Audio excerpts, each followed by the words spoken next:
مشاهدين موقع وجريدة المصدر نيوز، أهلا بيكم من مهرجان ماستر ايجيبت برئاسة محمد البحيري.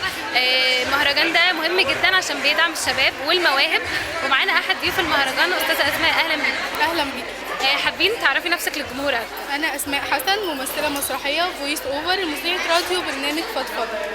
طيب قولي لي ايه اكتر حاجه كنت متحمسه لها لما جالك الانفيتيشن من طبعا هند دعياني من الاولاني، بس كان عندي ظروف ما عرفتش اجي، فالخامس الحمد لله ربنا الظروف وفقت معايا وعرفت اكون معاكم النهارده.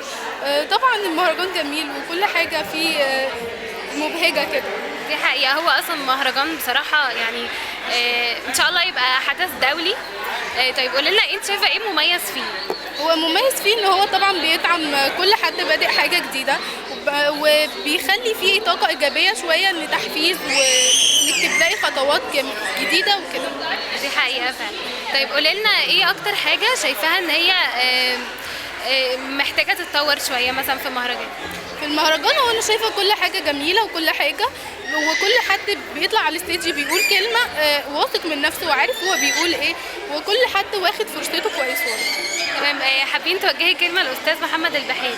هو طبعا محمد وهند قايمين بدور جميل جدا، وان هم بيدعموا كل حد مشترك في المهرجان، وبجد هي دعمتني جدا هند، ودايما كانت بتشجعني وتقولي انا عايزاكي معايا في المهرجان، انت ناجحه وحابه تعملي حاجه وانا شايفه فيكي حاجه حلوه.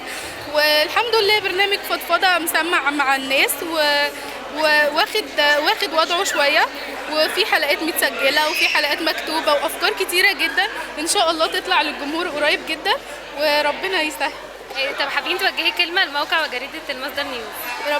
ربنا يوفقكم، وانتوا جمال قوي وانتي لطيفه اخوه. ربنا يخليكي. ربنا يخليكي. شكرا، اتشرفت بيكي. شكرا.